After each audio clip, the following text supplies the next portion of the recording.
بسم اللہ الرحمن الرحیم۔ السلام علیکم۔ ہیلتھ از ویلتھ چینل کے ساتھ آپ کا فیملی معالج ہربلسٹ محمد عرفان حاضر خدمت ہے۔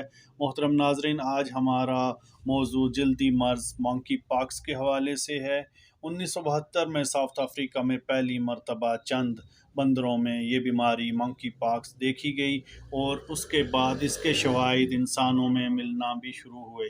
اب یہ بیماری مانکی پاکس دنیا کے تمام ممالک میں پھیلتی نظر آ رہی ہے۔ اس کا بہترین حل احتیاط ہے۔ اور اس کے علاوہ مانکی پاکس بیماری کس طرح سے ایک شخص سے دوسرے شخص میں پھیلتی ہے، تو ناظرین اس حوالے سے یہ احتیاطی تدابیر جو ان پہ عمل آپ لازمی کیجئے گا۔ تولیہ، متاثر شخص کا صابن اور کپڑے، ان کو ہرگز مت استعمال کریں۔ متاثرہ شخص جو ہے اس سے جنسی اور جسمانی تعلق جو ہے اس سے بھی احتیاط انتہائی ضروری ہے۔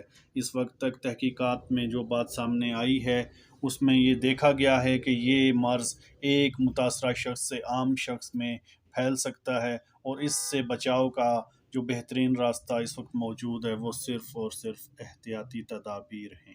کچھ جلدی امراض اس بیماری سے مشابہ ضرور ہیں، لیکن یہ ضروری نہیں کہ ہر جلدی مرض جو ہے وہ منکی پاکس ہی ہوگا۔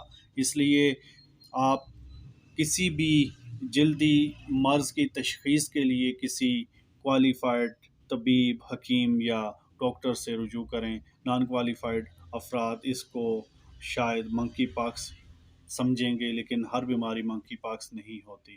پاکستان و آزاد کشمیر میں منکی پاکس مرض کے کچھ مریض سامنے آئے ہیں، اس لیے احتیاط علاج سے بہتر ہے۔ احتیاط کیجیے، اور متاثرہ اشخاص جو ہیں وہ خود بھی احتیاط کریں تاکہ کوئی بھی صحت مند شخص اس مرض میں مبتلا نہ ہو۔ تو جن ناظرین نے ہمارے اس چینل کو لائک اور سبسکرائب نہیں کیا وہ کر لیں۔ شکریہ۔